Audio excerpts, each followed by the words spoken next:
Vamos. Agora estamos gravando. Desculpe que sua introdução ficou sem gravar. Sem problema.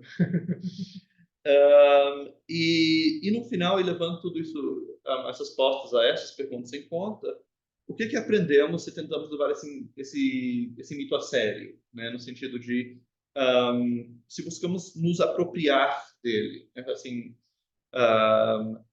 fazer de sua perspectiva a nossa perspectiva. E então esses serão os temas que a gente vai ter na nossa discussão. Então, pronto, vamos começar, então? Eu começo? Vamos começar. Aqui. Então, o hino da veste de glória. Vamos aqui para a primeira estrofe. Quando eu era criança e vivia no meu reino, na casa de meu pai e na riqueza e glórias de meus tutores, me deleitava. Tendo-me equipado com provisões para uma jornada, no Oriente nosso lar, meus pais me enviaram. Da riqueza de seu próprio tesouro, reuniram um grande fardo para mim. Porém, ele era tão leve que mesmo sozinho eu poderia levá-lo. Ouro da terra de Dilan, prata de Ganzak, o Grande, rubis da Índia e ágatas da terra de Cuxã. Também me cingiram com diamante, que pode talhar até mesmo o ferro. Retiraram-me a resplandecente veste de glória, que, por seu amor, a tinham confeccionado para mim. E também meu manto púrpura, que fora tecido de acordo com a medida de minha estatura. Então fizeram um pacto comigo, e para que não fosse esquecido, escreveram-no em meu coração. Se desceres ao Egito e de lá trouxeres aquela pérola única que repousa em meio ao oceano, guardada pela serpente de respiração ruidosa, então, novamente, colocarás sobre ti tua veste e teu manto que sobre ela vai, e com teu irmão, nosso sucessor, serás herdeiro em nosso reino. Deixei o Oriente e desci acompanhado de 2 mensageiros, pois o caminho era perigoso e difícil, e eu era jovem para trilhá-lo sozinho. Atravessei as fronteiras de Maishan, local de encontro dos mercadores do Oriente. Alcancei a terra de Babel e ingressei nas muralhas de Sarbur. Descendo mais, entrei no Egito, e de mim se apartaram os de minha escolta. Segui diretamente para a serpente e me estabeleci próximo à sua pousada, para tomar-lhe minha pérola, enquanto ela estivesse inativa ou dormindo. Sozinho eu lá estava, sim, completamente sozinho, um estranho para meus companheiros de hospedagem. Então lá vi um homem de meu povo, um parente nobre, nascido na terra do sol nascente, um ungido, um jovem belo e formoso, que veio e juntou-se a mim. Fiz dele meu companheiro confidente, um colega com quem compartilhar minha jornada. E ele me advertiu contra os egípcios, alertando-me para não me consorciar com os impuros. Tinha vestido-me como eles, de forma que não pudessem supor que tivesse vindo de longe, a fim de obter a pérola e assim instigarem a serpente contra mim. Mas por alguma circunstância, eles descobriram que eu não era de sua região. Astuciosamente de mim se aproximaram e ainda deram-me de seus alimentos para comer. Esqueci-me que era filho de um rei e tornei-me um escravo de seu rei. Esqueci tudo referente à pérola pela qual meus pais me haviam enviado, e devido ao peso de seus alimentos, caí em um sono profundo. Meus pais perceberam tudo isso que estava ocorrendo e ficaram por mim aflitos. Então houve uma proclamação em nosso reino que todos deveriam ir para o nosso portal, reis e nobres comandantes de Parta e todos os príncipes do Oriente. E este é o consenso a que chegaram em meu favor, que eu não deveria ser deixado no Egito. Então escreveram-me uma carta, e nela cada nobre seu nome assinou. De nossa parte, de teu pai, rei dos reis, de tua mãe, rainha da terra, do sol nascente, e de nosso sucessor e auxiliar, teu irmão, para ti, filho que estás aí embaixo no Egito, saudações. Acorda e levanta-te de teu sono. Dá ouvidos às palavras de nossa carta. Lembra-te que és um filho do rei e vê a quem tens servido em tua escravidão. Pensa na pérola pela qual empreendeste a jornada ao Egito. Recorda-te de tua veste de glória e de teu esplêndido manto que pode sobrepor e trajar como adorno. Quando teu nome puder ser lido no livro dos heróis, com nosso sucessor, teu irmão, poderás ser herdeiro em nosso reino. Como mensageira, certamente, minha carta era uma carta selada com a mão direita do rei, para protegê-la dos filhos de Babel, os perversos, e dos selvagens demônios de Sarbug. Ela voou na forma de uma águia, de todas as tribos aladas, o pássaro rei voou e pousou ao meu lado, e transformou-se inteiramente em discurso. Com sua voz e ao som do farfalhar de suas asas, despertei e levantei-me de meu profundo sono. Eu a tomei e a beijei, desprendi seu selo e ali, igual como se encontravam escritas em meu coração. Assim estavam as palavras redigidas em minha carta, para que eu as lesse. Lembrei-me que era o filho de um rei, e minha alma ansiava por sua natureza. Lembrei-me novamente da pérola, pela qual eu havia sido enviado ao Egito. Principiei, então, a encantar a terrível serpente de respiração ruidosa. Embalei-a para dormir e descansar, entoando para ela sem parar o nome de meu pai, o nome do sucessor e o de minha mãe, a rainha do Oriente. Assim que peguei a pérola, voltei à casa de meu pai, conduzindo-a. As vestimentas sujas e impuras deles, eu os atirei e deixei em suas terras. Dirigi-me ao caminho de onde vim, para a luz de nossa morada, a terra do sol nascente.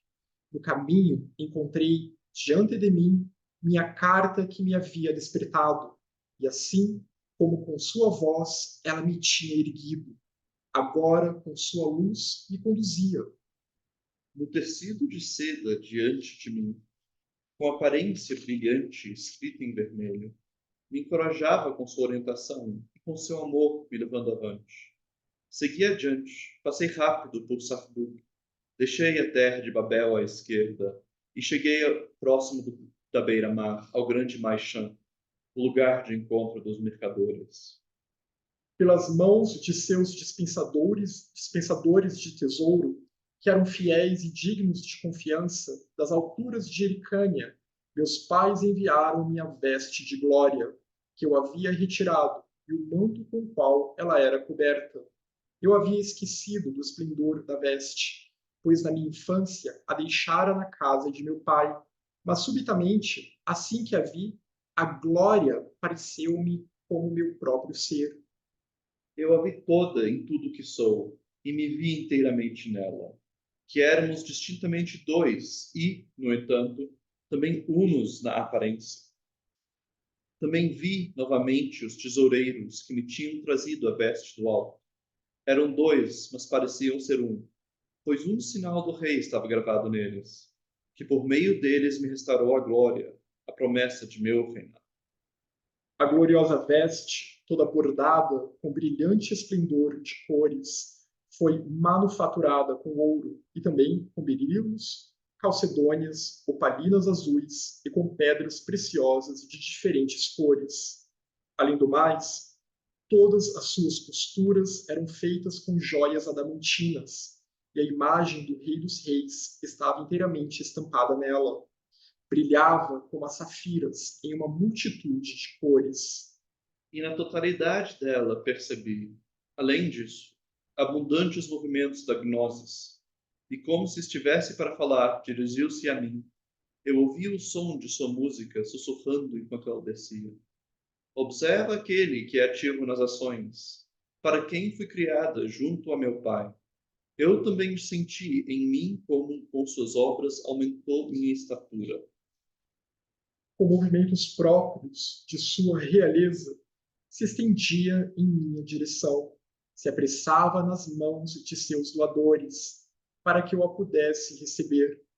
Meu amor impulsionou-me a correr a encontrá-la para tomá-la, e eu me estendi para recebê-la. Com sua colorida beleza, me adornei e me envolvi inteiramente com meu manto de cores brilhantes. Vesti-me e ascendi ao portal da saudação e homenagem.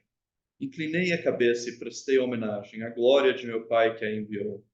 Cumpri seus mandamentos, ele também cumpriu o que prometera. E no portal dos filhos de sua casa, misturei-me com seus príncipes. Ele se alegrou por mim e recebeu-me em seu reino. E todos os seus servos cantaram com vozes doces louvores a ele. Ele me prometera que com ele eu viajaria rapidamente para o portal do Rei dos Reis. E levando comigo minha pérola, deveria com ele ser visto por nosso rei.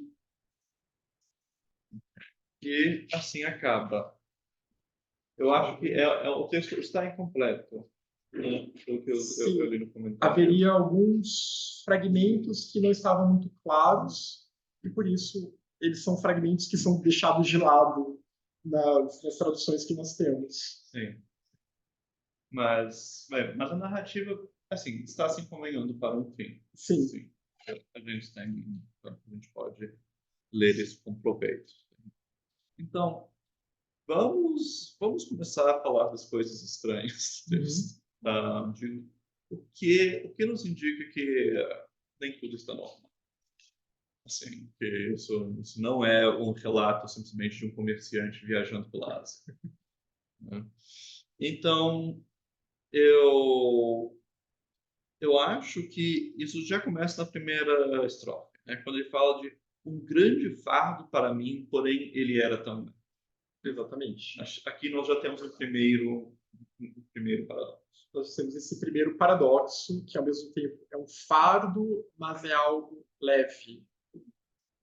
Que acho um paradoxo que a gente vê também nesse hino, é que ele começa de um estado de, digamos assim, regália, né, de um estado real, e ele cai desse estado. E ele tem que voltar para esse estado. Mas é meio como se ele é mandado para cair. E ele esquece, mas parece que foi algo quase como que designado a ele passar por todo esse processo. Um pouco. Assim, certamente, uma das coisas também indica um certo ar de conto de fada. Sim. É a pérola. Sim. Por quê? Por que uma pérola é tão valiosa? Sim. Né? Essa pérola que vai a um reinado. Né? Então, não é qualquer pérola. Não é qualquer pérola. Certamente não é uma pérola que podemos comprar. Sim. Pérolas chinesas. Essa questão dos contos de fadas é até interessante. Eu não sei se vocês tiveram tempo de ler, né? Tem até uma nota que compara com a Bela Adormecida. Ah, sim? Porque quando ele começa mais adiante, né, quando ele começa a comer da comida dos egípcios e aí a cair naquele estado de esquecimento, isso é comparado com o sono da Bela Adormecida. Né? É claro que a gente pode comparar também com a maçã lá da Branca de Neve. Sim, de fato, tem análogos gregos também, como justamente a Perséfone, que come algo do submundo e por isso ela tem que passar metade do ano com Hades.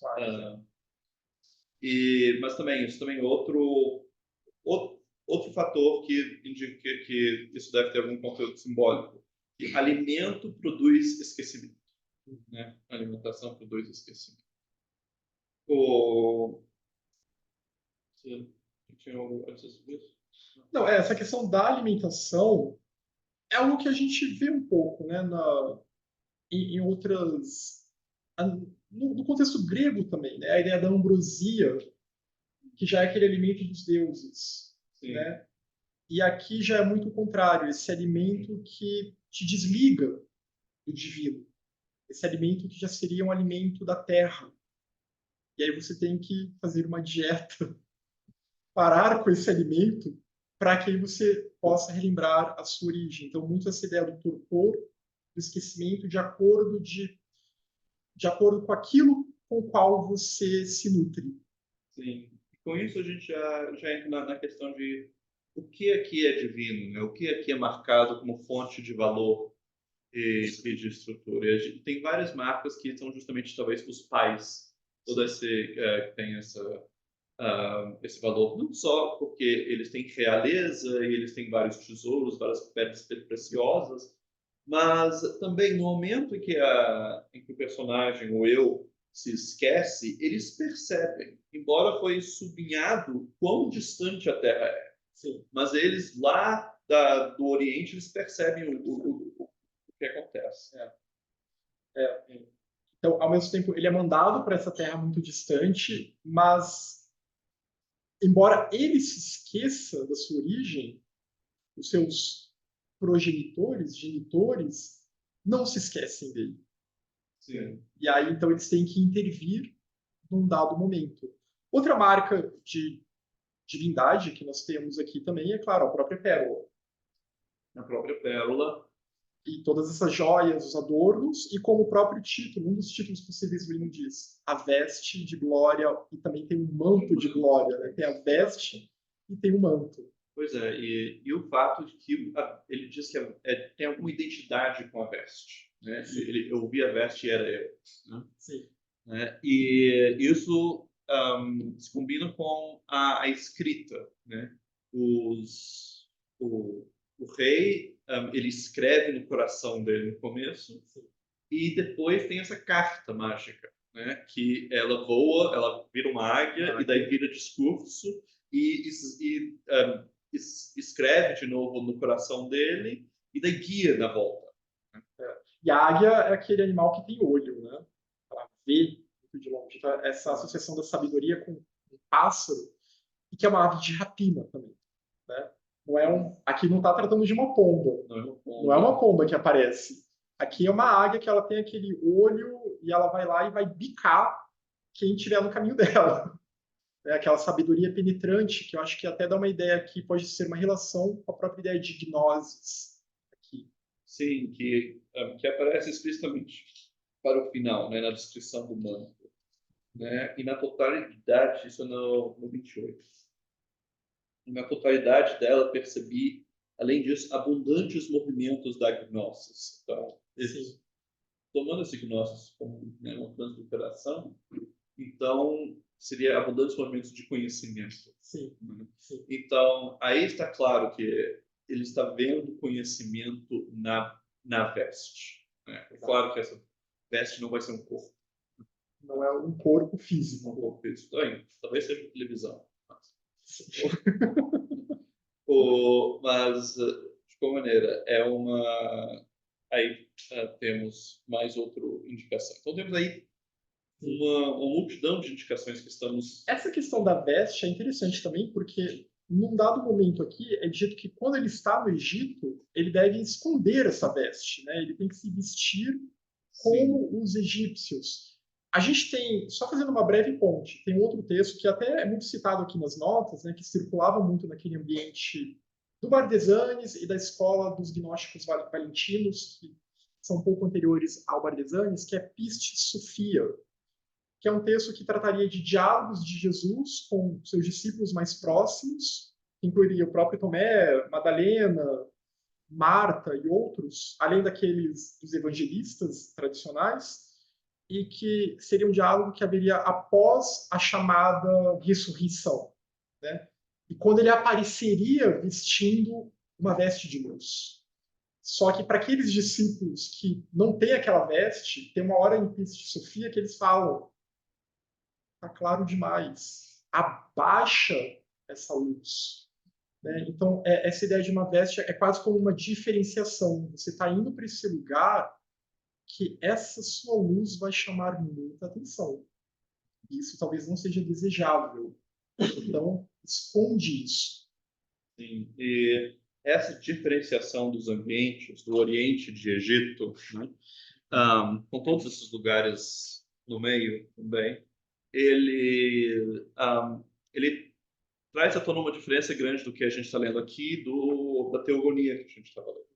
Que na teogonia, cada aspecto do mundo é um Deus que vai aparecendo, né? Enquanto aqui a divindade está toda de um lado, né? E daí tem essa outra coisa que é esse cenário no qual o drama se desenvolve, mas não é ligado às coisas divinas.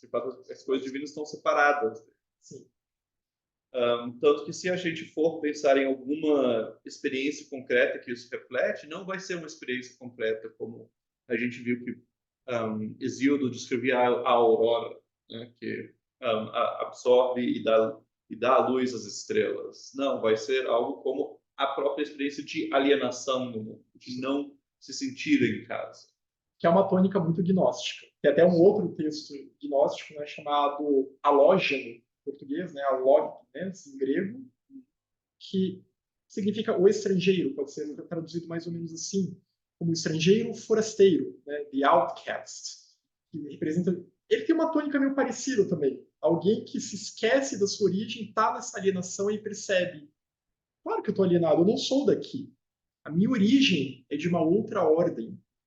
Né? E aí tem questões da cosmogonia gnóstica, etc., mas é muito essa ideia, essa tônica gnóstica de que a gnosis, esse conhecimento aqui, que é um conhecimento do inefável, né, uma percepção de uma outra realidade, e que isso é muito explorado, a gente estava até comentando, né, pelas Matrix da vida, essa ideia, isso é uma saída de um estado de alienação, né? Esse estado de que esse mundo aqui, ele não é a minha morada real.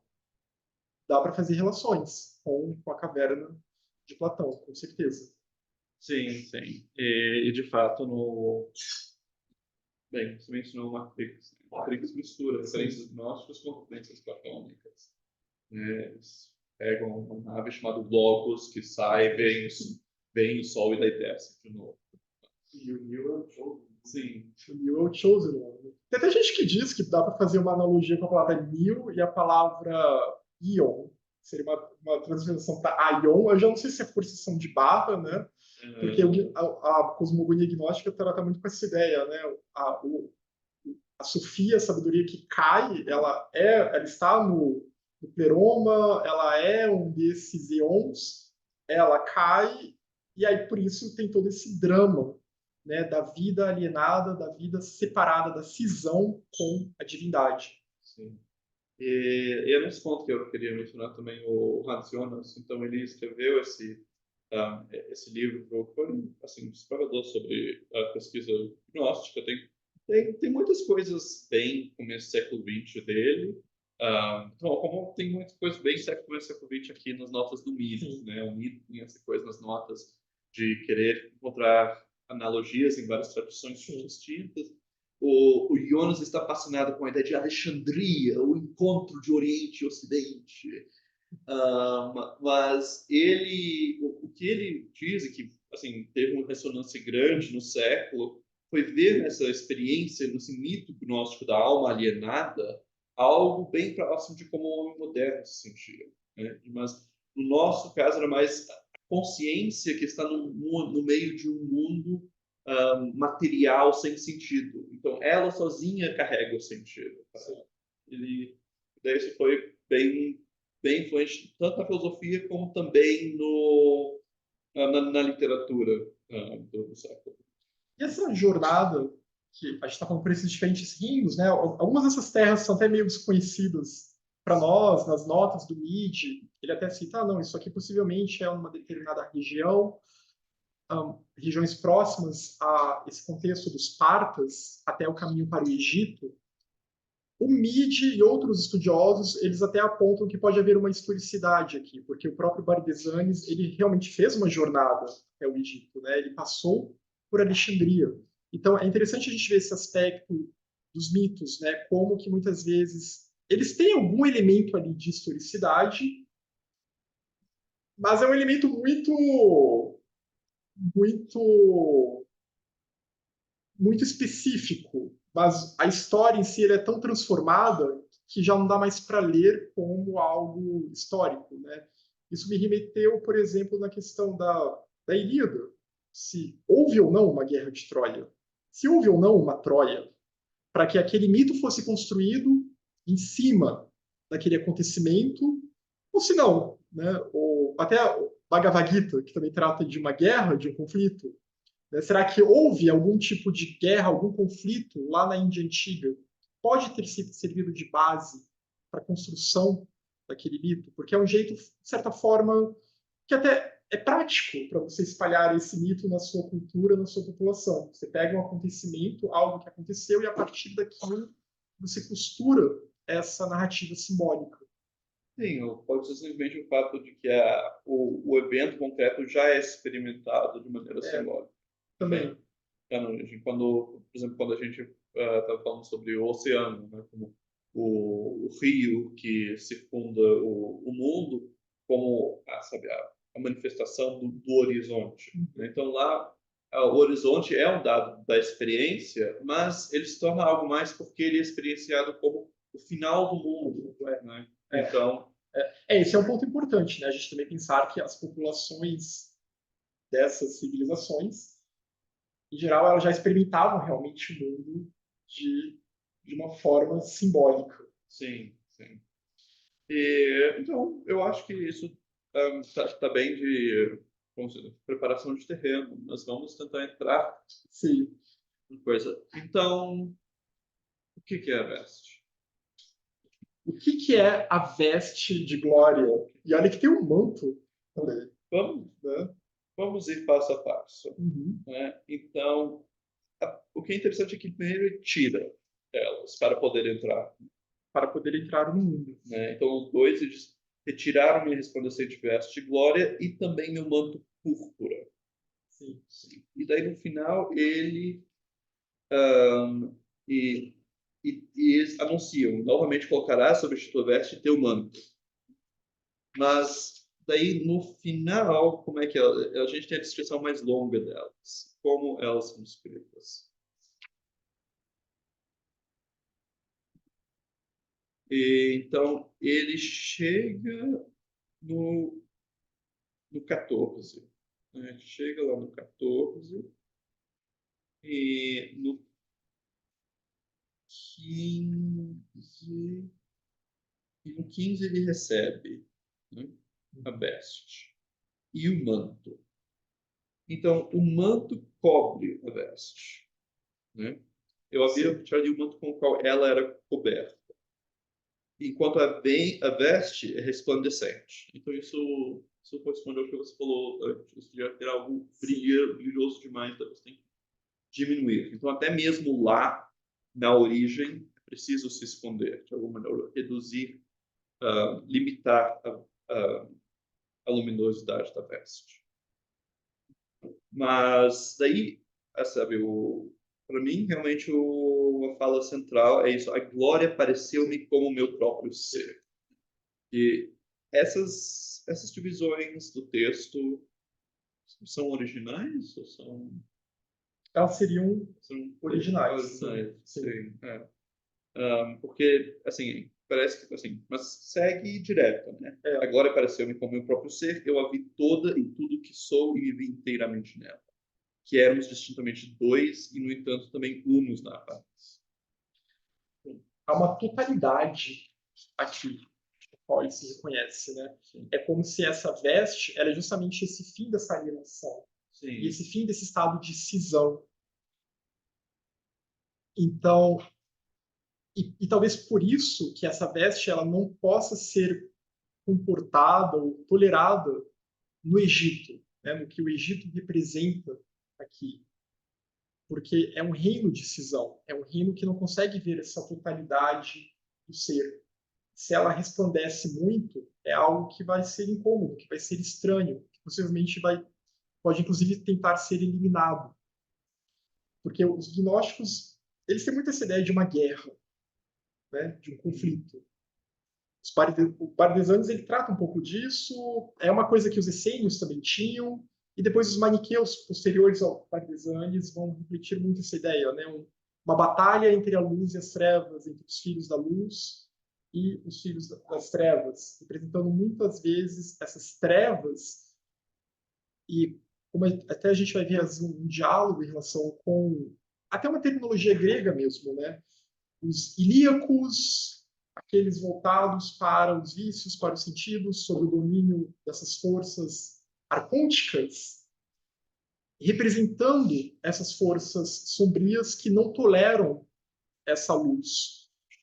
E os psíquicos também, uma coisa mais intermediária, né, representando um estado mais de um movimento de uma mente que se perturba com as emoções. E já essa luz, ela é uma luz pneumática, ela é uma veste pneumática, uma veste espiritual, né? Então, e é importante tocar nessa questão dos arcontes, né? Porque aqui realmente isso é um ponto nevrálgico para as ideias gnósticas, né? De que nós estamos aqui, de certa forma, num mundo engendrado por esses arcontes, entra nas questões cosmogônicas de que nós estamos numa esfera sublunar e a gente tem que ascender por todas as esferas, né? Que vai da Lua, aí vai passando.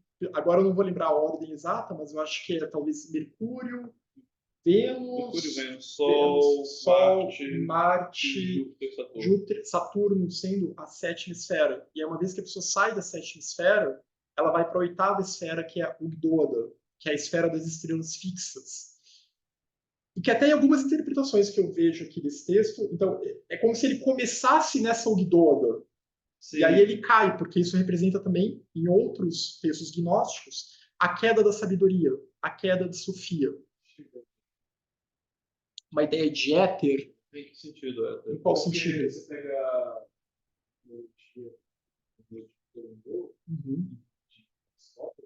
tinha a ideia de esfera sublunar, e a esfera supralunar o éter, né? Interessante. Então, aqui tem uma ideia de que existe uma diferença de princípio entre o mundo celeste e o mundo subceleste. Né? Então, certamente tem alguma influência. Agora, se tem uma ideia que eles são feitos de algo distinto, não sei, talvez. Talvez. A ideia de éter era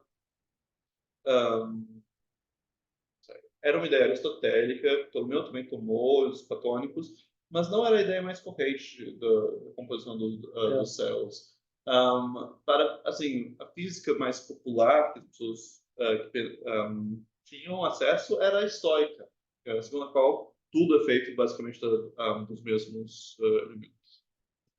O que a gente vê também na literatura gnóstica é que os arcontes eles vão colocando coisas ali. Né? E aí o corpo da pessoa, a gente vê no apócrifo de João, o corpo da pessoa em cada órgão, cada articulação ali está relacionada a um arconte, que vai estar relacionado, por sua vez, ao planeta, a uma constelação. Também vai ter relação com outros anjos que não necessariamente são esses 7 arcontes, né, representados pelos 7 planetas. Então a gente vê uma relação que seriam todos elementos que teriam sido colocados lá, mas que não são de fato a verdadeira vida. A verdadeira vida é justamente esse sopro que vem de Sofia, porque aí tem uma Sofia que cai, outra que não cai, e aí que tenta nos lembrar, tenta nos trazer de volta. Que aqui no mito, do hino da Pérola, eu penso mais como esses pais, né? Esses pais que mandam a carta do tipo, você esqueceu aqui, volta, a gente vai te mandar essa águia, essa carta, para que agora você se lembre e pegue essa pérola. Tira essa pérola dessa serpente, que é a serpente do engano. Isso eu queria que a gente voltasse para o texto, de fato. Sim. Então, a gente tinha falado da veste como a veste, de alguma maneira, nossa plenitude, quem realmente somos. Né? E daí isso explica um pouco como que os pais, e todo o reino dos pais, consegue perceber a situação do eu, mesmo quando está no Egito. Porque não está longe no espaço. Na realidade, é algo interior. Né? E se pensarmos e os pais escrevem no coração, né? Então parece que eles é próximo à ideia de um intelecto, né? Um conhecimento que existe por si só e ilumina, né? Aquela ideia de nous que vimos como o plano de Zeus, né? Que está organizando todas as coisas. Então isso aqui seria alguma espécie de plano divino que está em nós e que, se pensarmos bem, nossa realização é de alguma maneira sabe, preencher, realizar uma vocação dada, podemos até pensar como essa veste dessa vocação. Essa é como uma gnose inata, né? Sim. Que já está inato. Sim, sim. E daí a viagem não é, então, se aquilo lá é alguma coisa como nossa, não sei, nossa intimidade, coisa. A viagem não é para outro lugar no planeta, mas se interessar por coisas fora de nós, né? E nesse sentido, eu acho que até tem algo conectado no próprio texto, porque é justamente comida que provoca o esquecimento. Né? Então, é justamente o desejo, assim, um desejo básico do povo. Isso lembra um pouco a ida de Jesus para o deserto. Não só a ida de Jesus para o deserto, mas também a descida, o fato de Jesus ter vindo para a Terra. Né? Mas é porque eu estou pensando muito na ideia de catabas e anapas. Sei lá, a ideia de que Jesus ficou em jejum por 40 dias, porque se ele comesse, sei lá, ele se esqueceria de quem realmente era. E também o fato de Jesus ter vindo para a Terra. Né? Ele encarnou. Quando a gente encarna, a gente meio que esquece o mundo de lá, né? Não que Jesus não esquecia, mas a gente esquece o mundo de onde a gente veio, porque a gente se mistura com as coisas daqui. E aí tem também toda a ideia de asepsia, né? de limpeza. Eu lembro de ler no Anticristo, do Nietzsche, aí essa coisa da sujeira e da asepsia, de você se manter limpo, você se manter uma dieta, você, enfim, fazer jejum, né?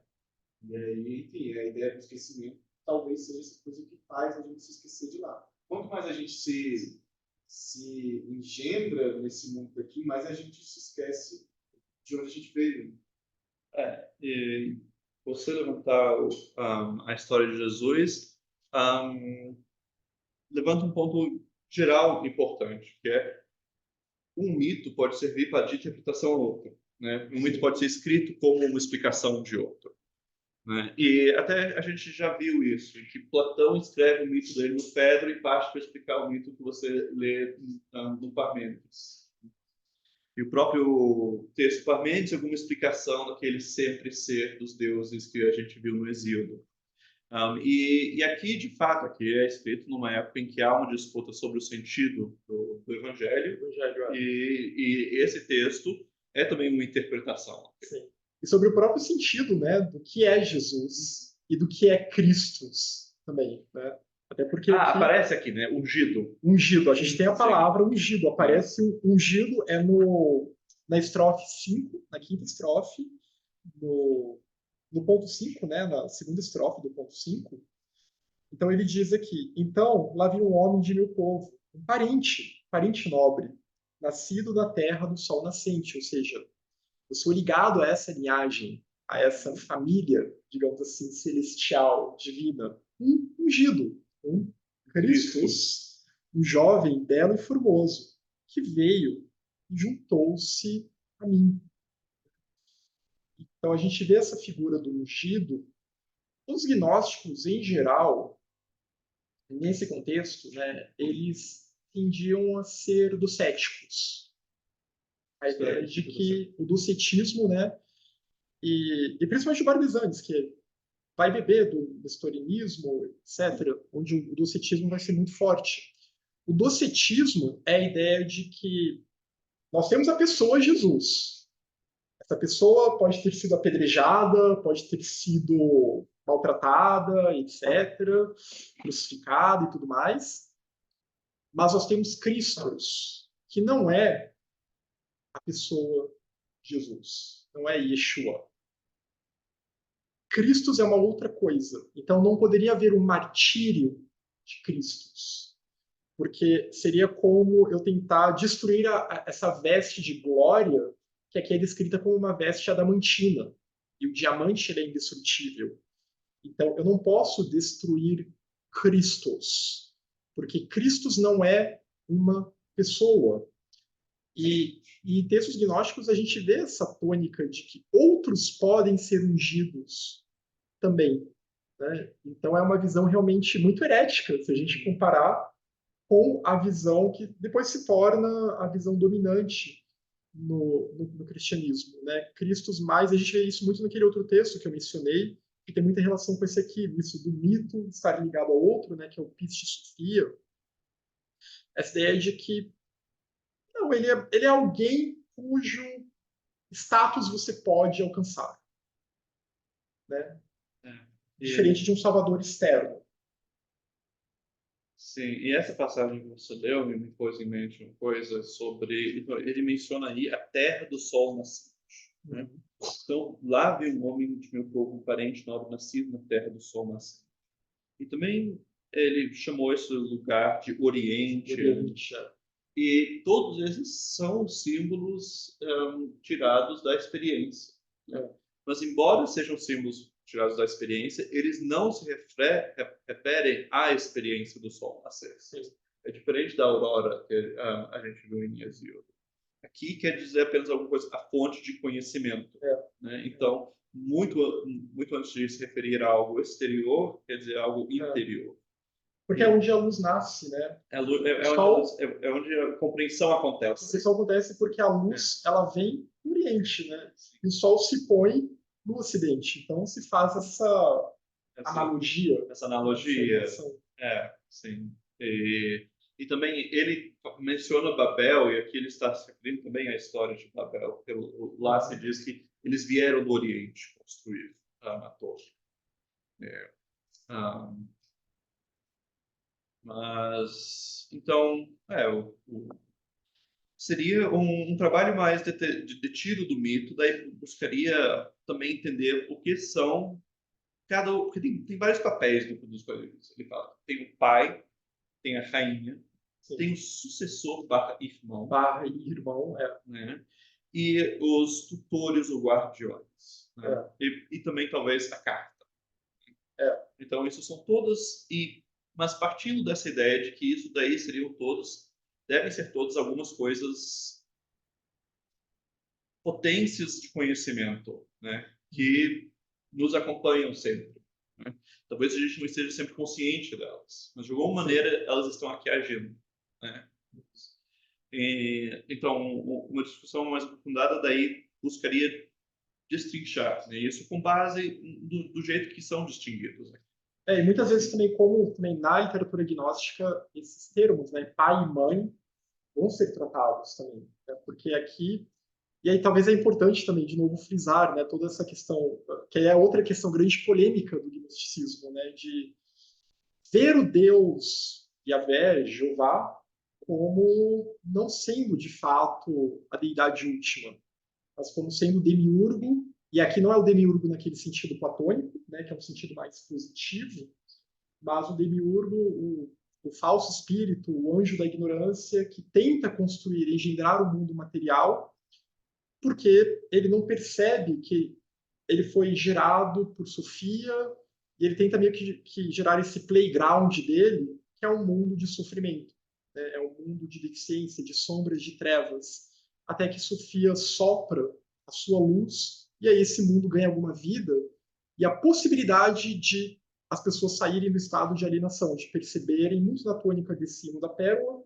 perceberem que, ops, espera aí, essa aqui não é a minha origem, né? Eu tenho que sair daqui, porque eu fui aprisionado nessa prisão de matéria, torpor. Aí tem toda a questão também de como eles leem, essas escolas gnósticas liam o Éden como uma prisão e não como um paraíso.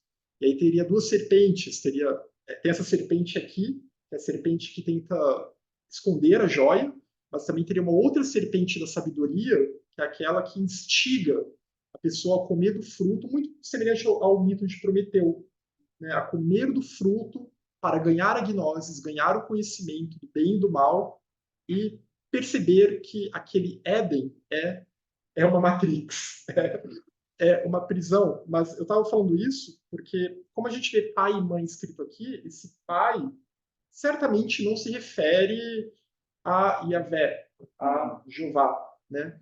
Mas é um outro pai que aparece aqui. E essa mãe, na cosmogonia gnóstica, ela poderia talvez ser associada a Sofia, né? Ou até uma outra instância mais profunda, chamada de Barbelô, que seria esse útero de onde a manifestação cósmica ela surge, que ela é chamada de mãe, mas ela é também chamada de pai e mãe, né? E às vezes associada ao que se chama de Espírito Santo, conforme essa procissão, né, dos diferentes planos que vão de manifestação que vão surgindo nessa cosmogonia.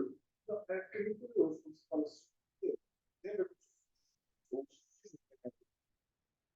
Teorias, eu já vi, se eu não me engano, o Henri Corbin, né, que ele vai pesquisar muito a questão da gnosis no Islã. Né? Buscar uma gnosis islâmica no contexto do Islã Shia, ou xiita, na mística islâmica. E há algumas teorias que dizem que a palavra sufismo poderia ter uma derivação do grego sofia, sufi como um sábio, mas também tem gente que diz que isso é forçação de barra, porque sufismo também tem a ver com o linho branco, com a lã, que também denota pureza, né? Como a gente vê aqui também, tem uma referência aqui, acho que é se não me engano, as vestes brancas, ao tecido branco, né? Essa ideia da cor branca, que é dada muita importância a essa cor aqui nessa região lá nos essênios, os gnósticos e também posteriormente na mística islâmica. Mas é claro que são tradições aí que dialogam, né? Ah, sim. Eu acho que demos um bom exemplo de o que eu discuti muito, Uhum. assim, filosoficamente. Informado, vamos para aqui, vamos fazer uma pausa de 5 minutos. Sim. E daí, na realidade, a gente vai continuar com a teogonia, só ler um pouquinho mais. E daí, de onde a gente parou da última vez? Nos 5 minutos, então 8h05 a gente volta. Eu vou passar o livro aqui para quem quiser dar uma olhada, tirar foto. Tem que comprar na editora, né? Tem que comprar no site da editora. Posso colocar no chat? Pode, se as pessoas tiverem interesse, ele não está disponível assim na Amazon e tal, só pela editora mesmo. Pegar a luz.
E pior que mais no final do livro, tem só os seus comentários, eu tinha visto. Por isso que eu mandei um arquivo maior.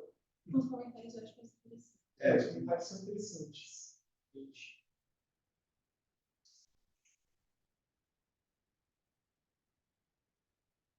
Tem uma passagem que ele vira uma árvore, e depois fala, né, de todos os filhos do Pássaro Rei. E aí, se não fosse pelas notas, tem uma nota que para do Pássaro Rei com o Espírito Santo. Exatamente. E aí ele faz essa pergunta do Espírito Santo. Daí, se a gente tivesse falado, eu achei sensacional. Eu achei bem interessante. E também porque não é associado a uma pomba. Exatamente. É É uma filha do Pássaro Rei.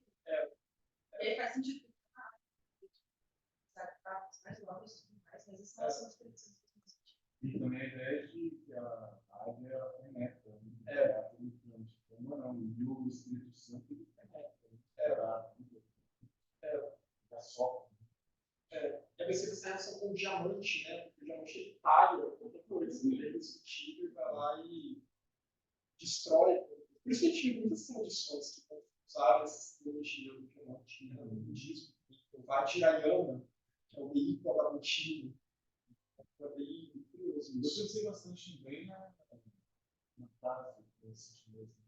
Sim. Porque tem um filme, eu gosto de anime. Aí esse filme é bem legal. Que é basicamente para sair do Oriente e indo para o Ocidente. E é meio que uma jornada interior, assim, se conhecendo, enfrentando monstros, para buscar, de fato, uma joia. Será que ele foi inspirado no livro?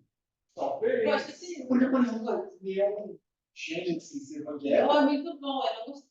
Pois é, então Genesis Evangelion eles têm uma questão dos manuscritos do Mar Morto, né? Que estão já no contexto essênico, mas gnóstico também.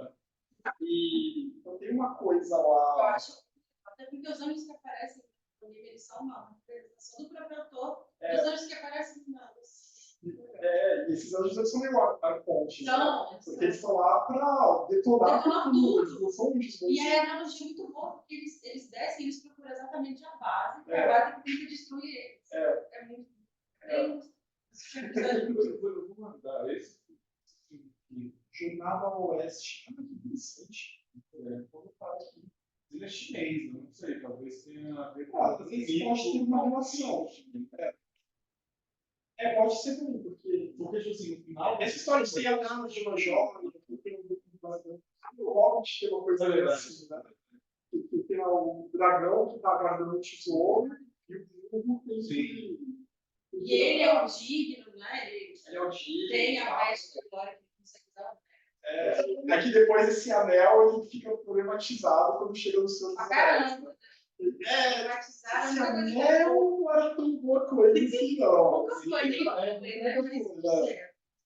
Eles têm o Gollum, né? Que ele se converteu totalmente com o poder ali. Né? E eu acho muito gostoso era mesmo que ele era um homem. Era o Gollum. E falou que ele tem uma influência cristã muito forte, né? Porque ele era bem católico e tal. Ele sempre negava, acho curioso isso. Mas o filho dele fala. Mas ele estava lá, óbvio, escrito. Vamos continuar? Vamos. Então, aí vocês tiveram um exemplo, né, do tipo de discussão que eu quero que vocês gravem. E, claro, todo mundo veio aqui cheio de conhecimentos de outros lugares sobre gnosticismo. Vocês não precisam dominar a ontologia inteira, podem ficar só centrados no texto. Mas, de novo, vocês procuram o que tem de paradoxal nesse texto, que nos indica que ele divulgou um pau mítico, quais são os elementos divinos nesse texto, né, que experiências concretas são refletidas ali, e daí usar isso para interpretá-lo, como a gente disse, não, parece então que essa veste seria o nosso si, o nosso conhecimento, então o lugar de onde ele vem não é um lugar no espaço, tem que ser alguma coisa interior a nós, um ponto de conhecimento, e assim desenvolver uma interpretação do mito que vocês escolherem. Né?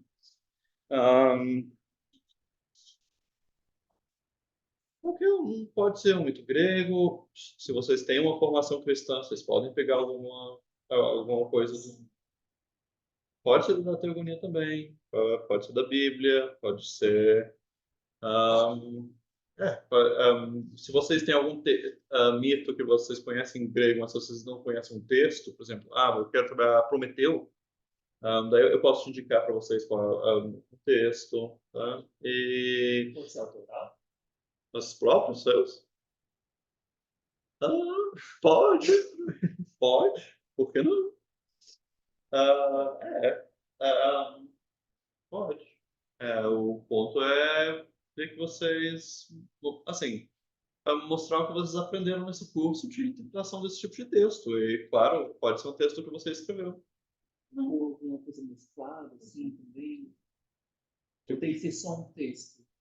Ou eu posso pegar mais de um. Dois, um autoral e um não autoral. Você poderia pegar mais de um texto, só, assim, eu não quero que vocês mandem algo mais longo do que 1 hora. Tá? Então, vocês veem aí. Que foi bem o tempo que a gente usou aqui, né? Foi. 1 hora. Foi. Então, e vocês podem. Na descrição da versão eu disse um arquivo de áudio, mas vocês podem gravar em vídeo também, não tem razão. E o que eu também peço é que vocês me mandem o texto, assim, o texto escrito, né? Por PDF ou Word, né? Mas alguma coisa para que eu possa acompanhar. Mas esse áudio, então, ele tem que ser longo mesmo, né? O áudio. Sim. Assim, eu acho que é o que vocês precisam para discutir bem o texto. Não tem um tempo mínimo e máximo desse áudio. Não tem. O importante é conhecer. Eu estou te falando sobre uma discussão. Eu vou mandar essas perguntas que a gente usou para pautar depois, para vocês terem no começo.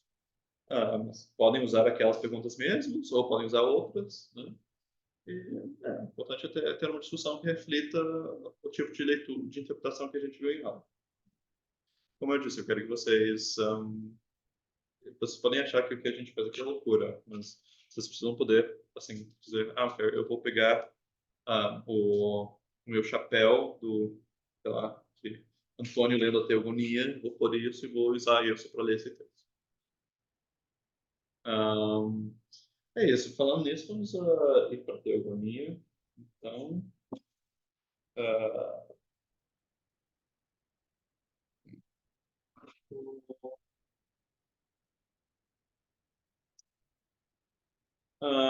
e a gente chegou até o final da Descendência do Céu, né?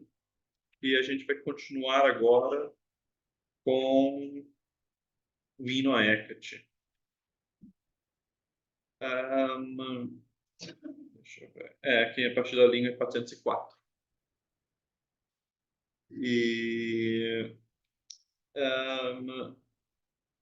vocês, bem, a gente falou bastante. Então, Wagner, você quer leia da 404, sei lá, até 450, se você quiser. Peraí.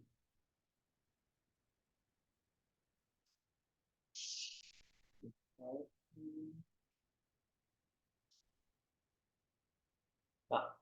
E na Equity, né? Até onde? Até o final desse hino, né? Até 452. E no Hecate, Febe entrou no amoroso leito de Poios e fecundou a deusa o Deus em amor. Ela gerou leto de negro véu, a sempre doce, ou aos homens e aos deuses imortais.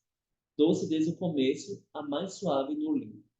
Gerou Astéria de propício nome, que Perses conduziu um dia a seu palácio e desposou. E fecundada pariu Hecate a quem mais Zeus Cronida honrou e concedeu esplêndidos dons. Ter parte na terra e no mar infecundo.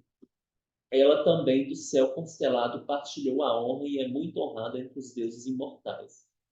Hoje ainda, se algum homem sobre a terra com belos sacrifícios conforme os ritos propicia e invoca Hecate, muita honra o acompanha facilmente. A quem a deusa propensa acolhe a prece e torna-o opulento porque ela tem força.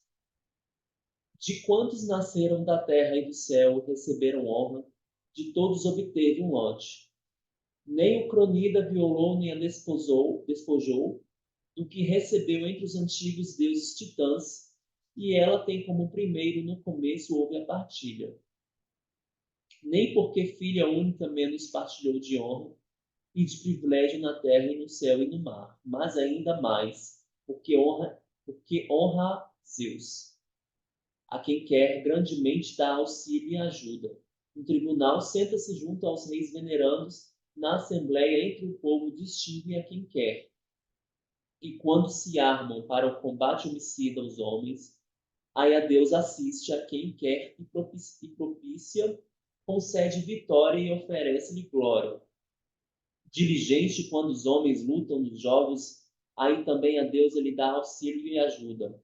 E vencendo pela força e vigor, leva belo prêmio facilmente, com alegria, e aos pais dá a glória. Diligente entre os cavaleiros assiste a quem quer, e aos que lavram o mar de ínvios caminhos e suplicam a Hécate, e ao troante treme terra, fácil a gloriosa deusa concede muita pesca, ou surge e arranca, se o quer no seu ânimo. Diligente no estábulo com Hermes aumenta o rebanho de bois e alarga a tropa de cabras. E a de ovelhas lanosas, se o quer no seu ânimo. De poucos avoluma-os e de muitos faz menores. Assim, apesar de ser a única filha de sua mãe, entre imortais é honrada com todos os privilégios. O Cronida a fez nutrir de jovens que depois dela, com os olhos viram a luz da multividente aurora. Assim, desde o começo é nutriz de jovens e estas as honras. Obrigado.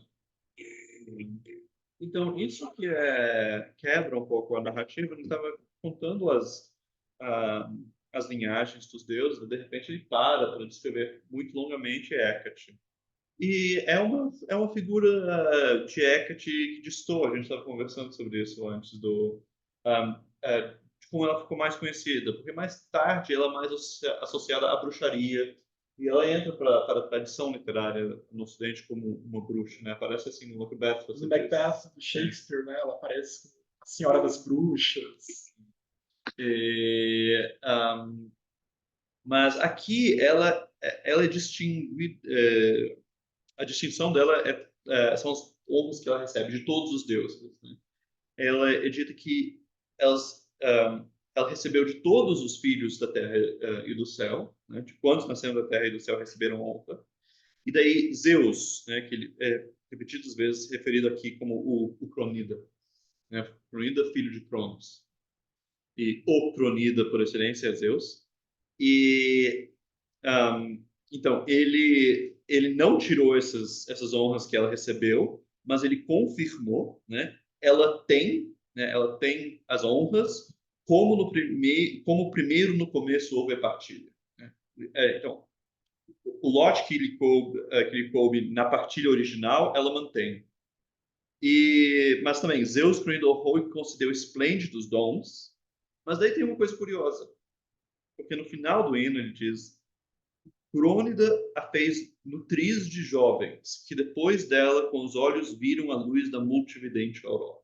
Então é uma espécie de padroeira das jovens, ok? Assim, desde o começo é nutriz de jovens e essas as honras. Ora, mas ela ela não, então, se é desde o começo, então ela tem que ter recebido isso de Zeus desde o começo. E mesmo antes, mas Deus só depois toma o poder e distribui as honras. Então, temos aqui mais uma vez esse tipo de círculo temporal que a gente já viu algumas vezes. E eu vou ler o que o Jair Torrent tem a dizer sobre isso no seu ensaio, que ele toma essa circularidade com respeito a Hecate como uma oportunidade para falar da temporalidade dos deuses. Então, deixa eu ver, eu vou começar. Vocês podem olhar depois no texto de vocês. O PDF está no Drive. Mas na página 86, né?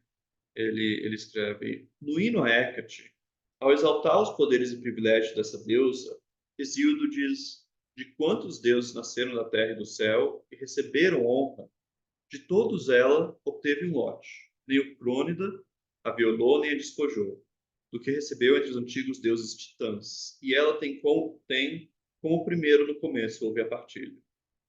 Portanto, Hecate, escreve Torrano já, no reinado de Crono, não se encontra no número dos não honrados e sem prêmios. Mas, bem ao contrário, nesse reinado ela tem um lote de quantos titãs nascidos da terra e do céu receberam honra. E os poderes de Hecate ainda se multiplicam, porque no reinado de Zeus ela não só conserva o que recebeu dos antigos deuses titãs, mas também Zeus, além de honrá-la e conceder-lhe esplêndidos dons, ter parte na terra e no mar infecundo, a fez nutrir de jovens que depois dela com os olhos viram a luz da multividente aurora. Assim, desde o começo é nutriz de jovens. Hecate só pode ter sido nutriz de jovens por Ótrofos, por uma outorga de Zeus que lhe tem valido desde o começo, ex arches. Isso é, desde o seu nascimento, num universo cujos eventos não se organizam segundo o princípio cronológico do antes e depois, mas segundo o princípio crato-ontológico da força de ser. Eu acho que Torrano está fazendo aqui uma brincadeira etimológica, de estar quebrando cronológico em crato-ontológico, né, expandido, e daí kratos vem de força, né, para força em grego, onto de ser, daí diz força de ser. Cada deus é um aspecto do mundo, uma força de ser. Hecate, por obra de Zeus, ele continua, já nasce no de jovens. E para que isso assim se dê, ela deve nascer na fase cósmica do reinado de Zeus. Senão, como Zeus poderia lhe otorgar tão honrosa função? No entanto, consoante com o verso 414, ela também do céu constelado partilhou a honra. Isso significa que Hecate transita para a fase cósmica em que o céu ancestral copula desordenado e proliferantemente com a Terra-mãe? Pode ser. De todo modo, os versos 421 a 5, né, aqueles de quantos deuses nasceram da terra e do céu, etc., supracitados, indicam claramente que ela vive honrada e apanagiosamente na fase cósmica do reinado de Crono. Ou seja, ela está em todas as três fases, né, sob o reinado do céu e de Crono e de Zeus. E isso, bem, ele continua um pouco para frisar isso, mas o argumento a gente viu. Isso mostra de novo como ela está em vários momentos das linhagens. E vimos na aula retrasada um pouco como o modelo da transmigração nos oferece um jeito de pensar nisso. Porque na transmigração também uma mesma aula participa de várias linhagens e ela se move a si mesma, então como os deuses aqui se determinam a si mesmos. Sim, então isso... Sim. Que é muito interessante como também o Eduardo Ferro de Castro, quando ele está analisando as arqueológicas que ele nos trouxe, ele fala que os mitos também, os mitos daquele povo, daqueles povos, né, os povos amazônicos, também não tem uma temporalidade e também não tem uma espacialidade, porque não tem essa ideia de que antes eram os animais e depois nos tornamos humanos. Existe meio que uma superposição, nem uma sobreposição, é uma superposição. E aí o Eduardo Luiz Castro, dizendo o que é, ele usa a ideia de planos de imanência para falar dos mitos. Né? Os mitos eles estão como que no plano de imanência. Eu não sei se para falar dos mitos gregos nesse sentido faz sentido falar de planos de imanência, mas até então para mim faz bastante sentido. Você pode explicar um pouco sobre o que é o plano de imanência? Plano de imanência é onde os conceitos estão, né? É onde, no Deleuze, a filosofia é criar conceitos. Né? E o conceito ele é criado a partir de um plano de imanência. Então, por exemplo, a gente tem pode ser que eu esteja explicando errado, mas desde que eu entendo. Né? Se eu tenho entendido completamente errado o que é a filosofia. Mas enfim.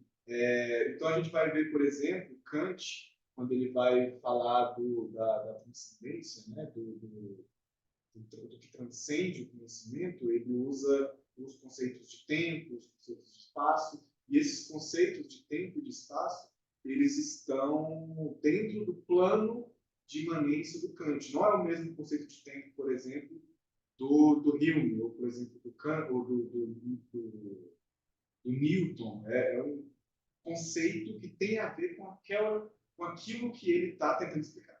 Então, ele quer criar um plano de imanência para que ele coloque um conceito, para que ele crie um conceito e consiga explicar o que ele quer explicar. E aí... Então, a ideia é parecida com um esquema conceitual. Isso, exatamente. E aí, se a gente coloca os mitos no plano de imanência, é como se os mitos fizessem parte da forma como o povo quer explicar o mundo. Então, os conceitos, todos os conceitos que esse povo quer explicar o mundo, está dentro desse plano, está imerso nesse plano. Assim como todos os conceitos de Kant, eles vão estar todos dentro desse lugar que é criado. Todos os conceitos de Nietzsche, todos os conceitos de todos os filósofos. Cada plano de imanência é diferente. Sim, então a ideia é que não se deve ler os mitos como falando de coisas no mundo, mas dos conceitos que explicam. Isso é a ideia de... Sim, eu acho que é uma abordagem parecida com o que a gente está fazendo aqui. Né? Ah, aqui a diferença seria, bem, não sei se é uma diferença, eu não conheço o Deleuze também, mas que aqui há uma ênfase, assim, nos autores de Vicente já, que esses não são apenas conceitos, são forças que de alguma maneira formam o próprio, tem uma causalidade, uma eficiência. É uma crítica interessante a se fazer ao texto também, né? Que é meio que uma forma de trazer muito para a ocidentalidade, para a filosofia acadêmica, os mitos indígenas. Sim. Você se manifestou? Não. Um, tá. Sim. Bem, no que a gente vai continuar então depois com a história. Agora a gente vai para o nascimento de Zeus, a história de Prometeu. A gente vai continuar a leitura da Teogonia e também amanhã, na semana que vem, a gente vai começar a ver o Timeu de Platão, que é outro diálogo dele, que ele fala da criação do mundo. Vamos falar então do Demiurgo, né? Mas O também Demiurgo do bem. Demiurgo do bem, isso mesmo. Mas também das noções de eternidade e também de animalidade que ele tem lá, que vai me ajudar a costurar algumas das ideias que eu propus com o Pedro. Bom, e daí fica por isso por hoje. Bom? Obrigado. Obrigado novamente. Obrigado a você. Bruno.